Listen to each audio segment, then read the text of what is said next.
नमस्कार मंडळी, स्वागत आहे तुमचं आपल्या यूट्यूब चॅनलवर. तर सकाळी सकाळी मस्त अशा भाज्या आणलेल्या होत्या. अगोदर भाज्या नीट करून घेतल्या, म्हणजे ना जवळच्या तवा नीट केल्या ना छान राहतात भाज्या.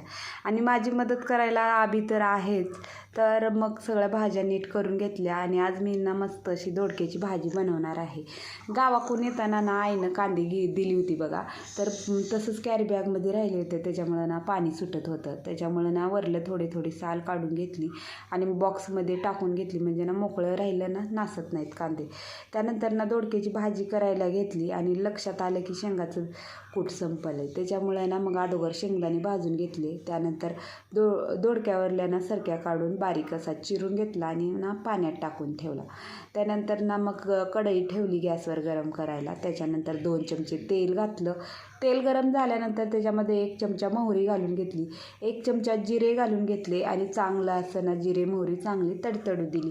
आता जिरे मोहरी तडतडल्यानंतर ना याच्यामध्ये 4 ते 5 पानं ना कढीपत्त्याची घालून घेतली. आता कढीपत्ताही चांगला ना फुलू दिला, छान असं तळला. त्यानंतर ना याच्यामध्ये ना लसणाची पेस्ट घालून घेतलेली आहे. आता कुणी याला अद्रक कांदा हे वापरतात, पण मी ना नुसतं लसूणच वापरते. म्हणजे ना अशी बनवली ना भाजी दोडक्याची तर खूप छान आणि चव येते बघा भाजीला. त्याच्यामुळे मी जास्त काही मसाले वापरत नाही. त्यानंतर 1 चमचा हळदी पावडर घातलं आणि ना लसूण हे चांगला तळू दिला. लसूण जेवढा लाल होतो ना तेवढं भाजीला चव छान येते.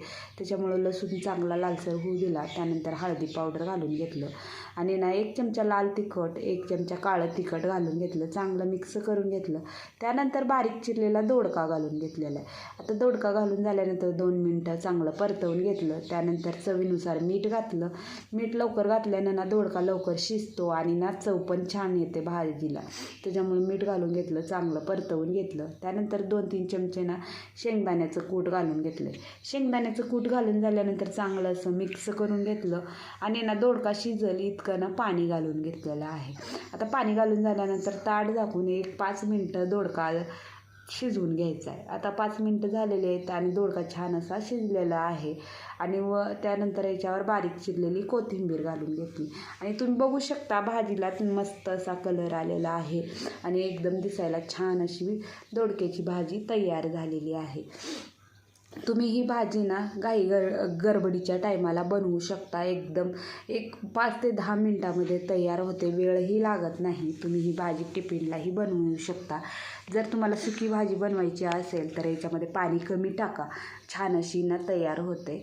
त्यानंतर मस्त अशी आपली दोडक्याची भाजी झणझणीत आणि चमचमीत तयार झाली. एकदम हाताला येतील त्या 1-2 साहित्यामध्ये.